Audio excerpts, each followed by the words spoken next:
Hello dear friend, let discuss part 5 of light reflection refraction. और इस video में हम टॉपिक डिस्कस करेंगे स्फेरिकल लेंस और कॉन्वेक्स एंड कॉनकेव लेंस। मतलब स्फेरिकल लेंस के दो पार्ट होते हैं, दो अलग अलग तरह के स्फेरिकल लेंस होते हैं, कॉन्वेक्स और कॉनकेव मेनली। जैसे यहाँ पर आप देखो तो ये जो लेंस है ये साइड से चौड़ा होता है और बीच से काफ़ी थिन होता है। तो इस तरह का जो लेंस होता है उसको हम बोलते हैं कॉनकेव लेंस। आप जब इसको हाथ में लोगे तो आपको पता लग जाएगा। और एक इस तरह का लेंस है, ये साइड से तो पतला होगा, थिन होगा, और मिडल से ये काफ़ी ज़्यादा थिक होता है। तो ये जो लेंस होता है इसको हम बोलते हैं कॉन्वेक्स लेंस। तो ये है क्या स्फेरिकल लेंस? तो देखो, मान लीजिए कि हमारे पास एक बॉल है और वो बॉल ग्लास की है। अब इस बॉल को मैंने कुछ एक यहाँ से कट लिया और एक यहाँ से कट किया, तो मेरे पास दो पार्ट आ गए, एक ये और एक ये। इसको मैंने दोनों को एक साथ लगा दिया, तो हमारे पास जो लेंस बना वो बना डबल कॉन्वेक्स लेंस। तो हम डबल सिंगल ना करके सिर्फ वर्ड यूज कर रहे हैं कॉन्वेक्स लेंस। ऐसे ही अगर मान लीजिए ये स्फेरिकल बॉल थी, इसी से ही हम कॉनकेव लेंस भी बना सकते हैं, लेकिन कॉनकेव लेंस को हम इस तरह से डिनोट करते हैं क्योंकि बीच से ये पतला होता है, साइड से मोटा होता है। तो ये हो गया कॉनकेव लेंस। इस तरह से आप रिप्रेजेंट करेंगे इसको। और जो कॉन्वेक्स लेंस होता है, जैसे मैंने आपको बताया, बीच से मोटा होगा, तो कॉन्वेक्स लेंस को डिनोट करने का ये तरीका है। ये हो गया कॉन्वेक्स लेंस। तो स्फेरिकल लेंस मतलब transparent medium bound by two surfaces of which one और बोथ सरफेसेस आर कर्व। मतलब कि इस तरह के सरफेस, जैसे ये एक सरफेस हो गया, ये क्या है, कर्व सरफेस है, या दोनों तरफ से कर्व हो सकता है। तो ये जो भी इस तरह के मटेरियल होंगे इसको हम लेंस कहते हैं। और ये किसी स्फेयर से काट करके बनाया गया होता है, तो इसलिए इसको बोलते हैं स्फेरिकल लेंस। तो मेनली हम जो क्लास 10th स्टैंडर्ड के हिसाब से पढ़ेंगे, कॉन्वेक्स लेंस और कॉनकेव लेंस दो तरह के होते हैं। कॉन्वेक्स लेंस को हम इस तरह से डिनोट करेंगे और कॉनकेव लेंस इस तरह से। नाउ स्फेरिकल लेंस की अगर हम बात करें तो spherical lens is transparent material bound by, ये मैंने आपको डिफरेंस बता दिए। दो मेन टाइप के होते हैं, एक कॉन्वेक्स और दूसरा कॉनकेव लेंस। कॉन्वेक्स बीच से कैसा होता है, मोटा होगा, और साइड से पतला होगा। ये रिप्रेजेंट करने का तरीका है, ठीक है। तो it is thicker in the middle and thinner at the edges. अब अगर कॉन्वेक्स लेंस से लाइट रे इन्फिनिटी से आ रही है प्रिंसिपल एक्सिस के पैरेलल, जैसे मिरर में हमने पढ़ा था ना, एक ऐसी एक्सिस जो मिरर को दो पार्ट में काट दे तो वो प्रिंसिपल एक्सिस होती थी। ऐसे यहाँ पर जैसे लेंस है तो इसको दो इक्वल पार्ट में जो इंटरसेक्ट कर रही है यहाँ पर, वो कहलाएगी प्रिंसिपल एक्सिस। तो अगर कॉन्वेक्स लेंस है, प्रिंसिपल एक्सिस के पैरेलल कोई भी लाइट रे आ रही है, देखो ये ट्रांसपेरेंट मीडियम है तो लाइट रे पास होगी, और यहाँ पर मीडियम चेंज हो रहा है तो अब ये बेंड होकर के किस तरफ जाएगी, फोकस से। तो जब भी कोई प्रिंसिपल एक्सिस के पैरेलल रेज आ रही हो इन्फिनिटी से कॉन्वेक्स लेंस में, तो वो फोकस से जाती है after refraction. So refraction through a convex lens meet at point on the principal axis. इसके अलावा कॉनकेव लेंस में क्या होता है कि जैसे लाइट रे आ रही है कॉनकेव लेंस में काफ़ी ज़्यादा दूरी से, इन्फिनिटी से कोई लाइट रे अगर आ रही है तो ये इसको डाइवर्ज कर देता है इस तरह से, ठीक है। इसलिए इसका दूसरा नाम, कॉनकेव लेंस का दूसरा नाम डाइवर्जिंग लेंस भी होता है। डाइवर्जिंग लेंस क्यों? क्योंकि रेज को डाइवर्ज कर रहा है इस तरह से, ठीक है। और कॉन्वेक्स लेंस क्या करता है, ये एक ही पॉइंट पर उन सबको इकट्ठे कर देता है। तो ये इसका दूसरा नाम, कॉन्वेक्स लेंस का दूसरा नाम होता है कन्वर्जिंग लेंस। तो हो सकता है क्वेश्चन में आपको ये ना बोला जाए कॉन्वेक्स लेंस, ये कह दिया जाए कि लाइट रे कन्वर्ज हो रही है, कन्वर्जिंग लेंस है, तो समझ जाना वो कॉन्वेक्स लेंस होगा। तो कॉन्वेक्स लेंस में फोकस पॉइंट पर आप सारी की सारी रे मीट होंगी अगर वो इन्फिनिटी से आ रहे हैं प्रिंसिपल एक्सिस के पैरेलल। और कॉनकेव में डाइवर्ज हो जाती है तो इसको हम पीछे की तरफ इस तरह से मिलाते हैं। तो जहाँ ये अपेयर्स टू मीट होगी वो पॉइंट होता है फोकस पॉइंट कॉनकेव लेंस के लिए।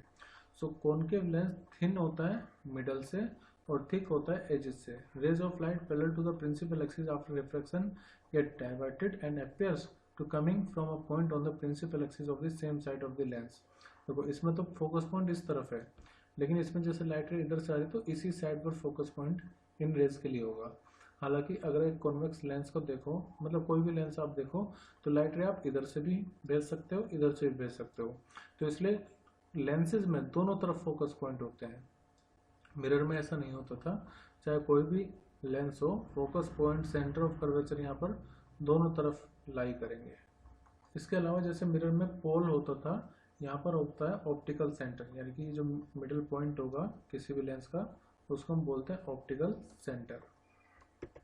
अब रिफ्रैक्शन बाय स्फेरिकल लेंसेज, तो अगर हम मान लीजिए हमारे पास कॉन्वेक्स लेंस है या कॉन्केव लेंस है तो उसमें किस तरह से रिफ्रैक्शन होगा उसका कुछ लॉ है, उसके बाद फिर हम केस पढ़ेंगे जैसे हम मिरर में पढ़े थे। तो देखो यहाँ पर हम सेंटर ऑफ कर्वेचर ना बोल करके 2f1 और f1 डिनोट करते हैं। जैसे इधर का फोकस हो गया, इस साइड का फोकस f2 और सेंटर ऑफ कर्वेचर की जगह यहाँ पर क्या आ जाएगा 2f2। हालांकि मैथमेटिकली जो जीरो से मतलब ऑप्टिकल सेंटर से f2 की दूरी होगी उसके डबल ऑप्टिकल सेंटर से 2f2 की दूरी होगी। तो अगर कोई लाइट रे प्रिंसिपल एक्सिस के पैरेलल आ रही है तो आफ्टर रिफ्रैक्शन कहाँ से जाएगी, फोकस से। ऐसे ही अगर ये ध्यान रखना कॉनकेव लेंस है, कॉनकेव लेंस में भी अगर इन्फिनिटी से आ रही है तो डाइवर्ज होगी, लेकिन पीछे की तरफ जब आप उसको ले जाओगे तो कहाँ जाएगी, फोकस पर। तो उसी तरह से जैसे हमने मिरर में पढ़ा था, मिरर में तो ये होता था अगर इन्फिनिटी से प्रिंसिपल एक्सिस के पैरेलल कोई लाइट रे आ रही है तो आफ्टर रिफ्लेक्शन वो फोकस से जाती थी। यहाँ पर भी ऐसे ही हो रहा है, प्रिंसिपल एक्सिस के पैरेलल इन्फिनिटी से जब रेज आ रही है तो वो फोकस से जा रही है। सेकेंड रूल, कॉन्वेक्स लेंस में अगर मान लीजिए कोई लाइट रे, फर्स्ट वाले का जस्ट रिवर्स है, अगर कोई लाइट रे फोकस से आ रही है तो आफ्टर रिफ्रैक्शन वो प्रिंसिपल एक्सिस के पैरेलल हो जाएगी। और ऐसे ही कॉनकेव लेंस में अगर कोई लाइट रे है जो कि ऐसा लग रहा है कि फोकस पर जाएगी तो आफ्टर रिफ्रैक्शन वो प्रिंसिपल एक्सिस के पैरेलल हो जाती है। ऐसे ही हमने मिरर में पढ़ा था।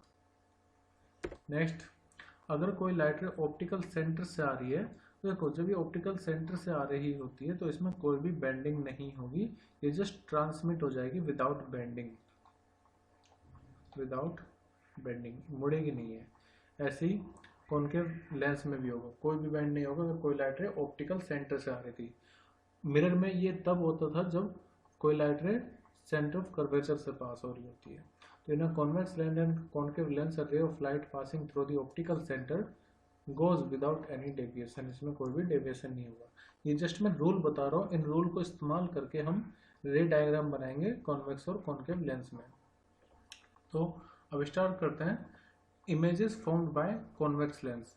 आपको अगर याद होगा वैसे जब आप कॉनकेव लेंस या कॉन्वेक्स लेंस पढ़ना स्टार्ट करें तो एक बार मिरर रिवाइज कर लें, क्योंकि मैं उससे रिलेट करके पढ़ाऊंगा। देखो कॉनकेव मिरर हमने पढ़ा था, कॉनकेव मिरर में कितने केस थे, 6 केस। अब इसके अलावा हमने पढ़ा था कॉन्वेक्स मिरर, कॉन्वेक्स मिरर में कितने केस थे, 2 केस। अब यहाँ पर उल्टा हो जाएगा, जैसे यहाँ पर कॉन्वेक्स लेंस में 6 केस होंगे और कॉनकेव लेंस में सिर्फ 2 केस होंगे। ठीक है, तो पहले हम डिस्कस कर लेते हैं कॉन्वेक्स लेंस में क्या क्या वेरियस केसेस हो सकते हैं। केसेस मतलब कि हम ऑब्जेक्ट को अलग अलग पोजीशन पर रख करके देखेंगे कि उसकी इमेज कहाँ कहाँ बनेगी। तो देखो फर्स्ट केस है, जैसे हमने वहाँ पे इन्फिनिटी पर रखा था, यहाँ पर कॉन्वेक्स लेंस है, ऑब्जेक्ट को इन्फिनिटी पर रख रहे हैं, तो देखो इमेज कहाँ बनेगी। पहले रख लेते हैं, ये हमने लिया कॉन्वेक्स लेंस, इन्फिनिटी से कोई भी लाइट रे आएगी तो कहाँ से जाएगी वो, आफ्टर रिफ्लेक्शन प्रिंसिपल एक्सिस के पैरेलल आ रही तो कहाँ से जाएगी, फोकस से। अब जब ये फोकस से जा रही है, अब आप देखो हमने कोई भी जो भी रे आ रही है वो एक्चुअली मीट कर रही है, हमने ऐसा नहीं कि डेड डेस करके कुछ किया हो। तो जो लाइट रे है वो यहाँ पर मीट करे तो यहाँ पर इमेज बन जाएगी, और जो इमेज बनेगी वो हाईली डिमिनिश्ड बनेगी, मतलब बहुत छोटी बनेगी। और कहाँ बन रही है, फोकस पर बन रही है। देखो हम लाइट रे इंसिडेंट करवा रहे हैं इस तरफ से लेफ्ट हैंड साइड पर, जो इमेज बन रही है वो कहाँ बन रही है, राइट हैंड साइड पर, यानी कि F2 पर, तो बहुत ज़्यादा छोटी होगी। अब क्योंकि एक्चुअल रे से बनी है तो रियल होगी, और रियल इमेज हमेशा कैसी होती है, इन्वर्टेड। तो ये होगी properties of image formed by the convex lens when the object is placed at the infinity. ठीक है, नेक्स्ट केस करते हैं। अब देखो इन्फिनिटी से थोड़ा और पास ले आते हैं। अब हम रख रहे हैं, जैसे वहां पर हमने बियॉन्ड सी रखा था, यहाँ पर हम लिख रहे हैं beyond F1, beyond 2F1 actually. तो यहाँ पर ऑब्जेक्ट रख रहे हैं, मैं इसकी इमेज अलग से भी बना देता हूँ। ये फोकस पॉइंट F1 और ये 2F1, तो यहाँ पर ये F2 हो जाएगा और यहाँ पर 2F2 हो जाएगा। तो देखो अब हम कहाँ रख रहे हैं, बियॉन्ड 2F1। तो एक रे ले जाओ जो कि प्रिंसिपल एक्सिस के पैरेलल है, कहाँ से जाएगी, फोकस से। दूसरा ऑप्शन हमारे पास ये है कि या तो मैं 2F1 से ले जाऊँ या मैं ऑप्टिकल सेंटर से ले जाऊँ या मैं F1 से भी ले जा सकता हूँ, तीनों केस हमारे पास है। तो मैं ये करता हूँ कि लेट ऑप्टिकल सेंटर से अगर मैं ले जाऊँ तो उसमें कोई भी बेंडिंग नहीं होगी। जब बेंडिंग नहीं होगी तो इस तरह से जाएगी, तो ये रिफ्रैक्टेड रे और यहाँ पर ये रिफ्लेक्टेड है। अब ये दोनों कहाँ मीट कर रहे हैं, यहाँ पर। तो आप ये देखोगे जो इमेज है वो F2 और 2F2 के बीच में बनी हुई है। So the image is found between F2 and 2F2, और छोटी बनेगी और रियल इन्वर्टेड बनेगी। ध्यान रखना, जो हम कॉन्वेक्स मिरर में केसेस पढ़ रहे हैं, कॉन्वेक्स लेंस में जो हम केसेस पढ़ रहे हैं, वो कहीं ना कहीं कुछ हम रिलेट कर सकते हैं कॉनकेव मिरर में, क्योंकि वहाँ पर भी ऐसे ही होता था। कॉनकेव मिरर में जब हम बियॉन्ड सी रखते थे तो इमेज एफ और फोकस और सी के बीच में बनती थी, हालांकि वो सेम साइड पर होता था, लेकिन रियल इन्वर्टेड तो रहती थी। तो ऐसे ही यहाँ पर भी केस है कि कॉन्वेक्स लेंस में अगर 2f1 के बियॉन्ड रख रहे हो तो इमेज f2 और 2f2 के बीच में बनेगी, रियल और इन्वर्टेड बनेगी। नेक्स्ट केस, जब ऑब्जेक्ट को हमने एग्जैक्टली 2f1 पर रख दिया। अब आप याद करो, जब हमने ऑब्जेक्ट को कॉनकेव मिरर में सी यानी कि सेंटर ऑफ कर्वेचर पर रख दिया था, तो इमेज डिस्टेंस और ऑब्जेक्ट डिस्टेंस बराबर थे और दोनों की हाइट भी बराबर थी। यहाँ पर भी कुछ ऐसा ही होगा। When the object is placed at 2f1, तो देखो एक लाइट रह गई प्रिंसिपल एक्सिस के पैरेलल। मैं इसको अलग से बना के भी दिखा देता हूँ। जैसे ये लिया हमने कॉन्वेक्स लेंस, ये हमारा पॉइंट f1, ये 2f1। ऑब्जेक्ट को कहाँ रखना है, 2f1 पर। इमेज गई यहाँ पर, ये f2 और ये 2f2। तो लाइट रे गई प्रिंसिपल एक्सिस के पैरेलल, कहाँ से जाएगी, फोकस से। दूसरी रे को आप ले जाइए ऑप्टिकल सेंटर से। तो जब ये ऑप्टिकल सेंटर से जाएगी तो इमेज जहाँ पर इंटरसेक्ट करेगी 2f2 पर इंटरसेक्ट कर रही है। तो इसका मतलब ये हुआ कि अगर आपने ऑब्जेक्ट को 2f1 पर रखा हुआ है तो उसकी इमेज 2f2 पर यानी कि अनदर साइड पर बनेगी, लेकिन बनेगी सेम साइज की। तो सेम साइज होगा, और क्योंकि रियल रेज से बनी है तो रियल और इन्वर्टेड होगी। ठीक है। नेक्स्ट केस, जब ऑब्जेक्ट को हमने 2f1 पर रख के देख लिया तो वो 2f2 पर बराबर बनी थी। अब हम रखेंगे 2f1 और f1 के बीच में। अब आप याद करो, जब हमने ऑब्जेक्ट को बियॉन्ड 2f1 रखा था तो उसकी इमेज बन रही थी 2f1 और f1 के बीच में। ये जैसे उसका उल्टा हो जाएगा, तो हमने कहाँ रखा ऑब्जेक्ट को, 2f1 और f1 के बीच में। मैं इसको बना के दिखा देता हूँ। ये f1, ये 2f1, यहाँ पर ले लेते हैं f2 और यहाँ पर 2f2। तो हम कहाँ रख रहे हैं, 2f1 और f1 के बीच में। प्रिंसिपल एक्सिस के पैरेलल जाएगी, फोकस से जाएगी। फिर दूसरी देखो ऑप्टिकल सेंटर से ले जाओ, तो एक्चुअली ये जहाँ मीट करेगी तो ये मीट कर रही है बियॉन्ड 2f2 यानी कि 2f2 के पीछे।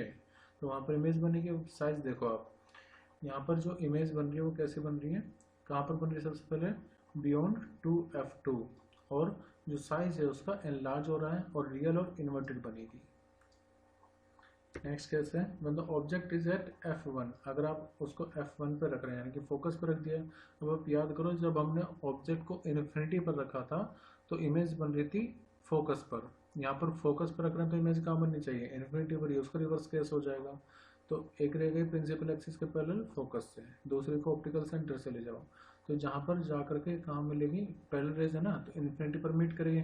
इन्फिनिटी का मतलब ये हुआ कि बहुत ज़्यादा दूरी पर इमेज बनेगी। इमेज बनेगी तो, लेकिन बहुत दूरी पर बनेगी और काफ़ी बड़ी बनेगी, और रियल और इन्वर्टेड तो बनेगी क्योंकि ये एक्चुअल रे से बन रही है। तो अब तक हमने यहाँ तक देख लिया। अब हम रखेंगे ऑप्टिकल सेंटर और f1 के बीच में। तो नेक्स्ट केस हमारा यही है। अब आप याद करो, कॉनकेव मिरर में जब आपने पोल और फोकस के बीच में रखा था तो तभी तो वर्चुअल इमेज बनी थी, बाकी सब में तो नहीं बनी थी। ऐसे ही यहाँ पर भी है। हम क्या कर रहे हैं, कॉन्वेक्स लेंस हमने लिया, ऑब्जेक्ट को ऑप्टिकल सेंटर और फोकस के बीच में रख रहे हैं। तो रह गई प्रिंसिपल एक्सिस के पैरेलल, कहाँ से जाने चाहिए, फोकस f2 से। तो ये f2 हो गया। एक ले जाओ ऑप्टिकल सेंटर से, तो इनके बीच की दूरी बढ़ रही है, तो हम क्या करेंगे, पीछे ले जाएंगे, इसको एक्सपेंड करेंगे इस तरह से। लेकिन देखो रियली में रेज ऐसे जा रही थी, तो ये हम डेड डैश लाइन से करेंगे क्योंकि वर्चुअल है। तो यहाँ पर जो इमेज बनेगी वो पीछे बनेगी, मतलब सेम साइड पर बनेगी जहाँ पर ऑब्जेक्ट रखा हुआ है, और बड़ी बनेगी और वर्चुअल इरेक्ट बनेगी। तो यही एक स्पेशल केस ऐसा है इसमें जहाँ पर इमेज वर्चुअल और इरेक्ट बनती है कॉन्वेक्स लेंस में। तो when the object is between f1 and o, the image is formed on the same side of the lens. It is enlarged, virtual और erect. तो ये सारे केस हो गए किसके, कॉन्वेक्स लेंस के। एक बार देख ले, देखो इन्फिनिटी पर रखेंगे तो कहाँ पर बनेगी, फोकस पर, हाईली डिमिनिश्ड बनेगी, पॉइंट साइज बनेगी, रियल इन्वर्टेड होगी। अब इसका उल्टा करते हैं, अब आप फोकस पर रखो, तो फोकस पर रखोगे तो कहाँ बननी चाहिए, इन्फिनिटी पर, तो बनी कहाँ पर, इन्फिनिटी पर। इसका उल्टा कर दो, वहाँ पर हाईली डिमिनिश्ड थी तो यहाँ पर इन्फिनिटली लार्ज हो जाएगी, रियल इन्वर्टेड तो इन सब में है ही है। फिर जब बियॉन्ड 2f1 रख रहे हो तो इमेज का बनी बिटवीन f2 एंड 2f2, कैसी बनेगी, छोटी। अब इसको उल्टा कर देते हैं, जब ऑब्जेक्ट को आप f2 और 2f2 के बीच में रख रहे हैं, यानी कि यहाँ पर, तो इमेज अब कहाँ बन जाएगी उसकी, बियॉन्ड 2f2। यहाँ डिमिनिश्ड बन रही थी तो यहाँ पर एनलार्ज, तो रेसिप्रोकल आप करते रहिए। जब ऑब्जेक्ट को आप 2f1 पर ही रख रहे हैं तो इमेज भी 2f2 पर ही बनेगी, सेम साइज की बनेगी, हाइट भी सेम होगी, रियल इन्वर्टेड तो रहेगी रहेगी। अब जब आप ऑप्टिकल सेंटर और f1 के बीच में रखोगे तो यही एक मार्क केस ऐसा है जहाँ पर वर्चुअल रिएक्ट बनेगी, बड़ी तो रहेगी, on the same side of the lens as the object. और इसी केस का इस्तेमाल करते हैं चीज़ों को बड़ा करके देखने के लिए। जैसे आपने काफ़ी बार देखा होगा जो लेंस वगैरह ठीक करते हैं या इलेक्ट्रॉनिक काम करते हैं, छोटी छोटी चीज़ें जिसको देखनी होती है बड़ी करके, वो इसी केस का इस्तेमाल करते हैं, कॉन्वेक्स लेंस का इस्तेमाल करते हैं। और जो भी छोटी चीज़ उनको देखनी होती है ना, उसके पास ले जाते हैं लेंस को, तो वो जो भी चीज़ें हैं वो बड़ी होकर के दिखती है उनको। तो सारे केस हमने डिस्कस कर लिए कॉन्वेक्स लेंस के। अब डिस्कस करते हैं कॉनकेव लेंस। तो आप याद करोगे कॉन्वेक्स मिरर में दो केस थे, ऐसे यहाँ पर कॉनकेव लेंस में दो ही केस होंगे। पहला, when the object is at infinity, तो इन्फिनिटी पर अगर ऑब्जेक्ट है तो जितनी भी लाइट रे आ रही हैं सब की सब कैसी होंगी, डाइवर्ज होंगी इस तरह से। लेकिन हम क्या मानेंगे कि वो फोकस पे आकर के मीट कर रही, तो यहाँ पर डेटेस लाइन हमें दिखानी चाहिए, तो ये फोकस पर इमेज बन जाएगी, बहुत छोटी बनेगी। तो फोकस पर बन रही है, सेम साइड पर बनेगी और हाईली डिमिनिश्ड और वर्चुअल एंड इरेक्ट बनेगी। ध्यान रखना, जैसे कॉन्वेक्स मिरर में हमेशा वर्चुअल इरेक्ट इमेज बनती थी और छोटी बनती थी, ऐसे ही कॉनकेव लेंस में हमेशा होगा। नेक्स्ट है, अगर आप ऑब्जेक्ट को कहीं पर भी रख रहे हो, ऑप्टिकल सेंटर फोकस के, ऑप्टिकल सेंटर और इन्फिनिटी के बीच में रख रहे हो, तो लेट मैं इसको करके दिखा देता हूँ। कॉनकेव लेंस हमने लिया हुआ है, ऑप्टिकल सेंटर, और मैं मान लेता हूँ फोकस यहाँ पर रख रहा हूँ ऑब्जेक्ट को, तो एक रे जाएगी प्रिंसिपल एक्सिस के पैरेलल, ये डाइवर्ज हो जाएगी। ऐसे लेट ऑप्टिकल सेंटर से कोई दूसरी रे ले जाओ, अब आप ये देखो कि एक दूसरे से बहुत ज़्यादा दूर जा रही है, तो हम इसको पीछे की तरफ मिलवाएंगे। तो पीछे की तरफ अगर मैं इसको ले जाऊँ तो लेट ये यहाँ आएगी और ये ऑप्टिकल सेंटर पे ये यहाँ पर, तो इमेज जो देखो बहुत छोटी बन रही है लेकिन सेम साइड पर बनेगी।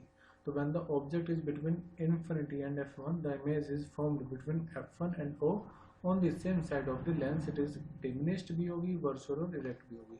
तो इसमें मात्र ये दो ही केस होंगे, पहले इन्फिनिटी पर रखोगे तो इमेज बनेगी फोकस पर और हाईली डिमिनिश्ड होगी, वर्चुअल इरेक्ट रहेगी।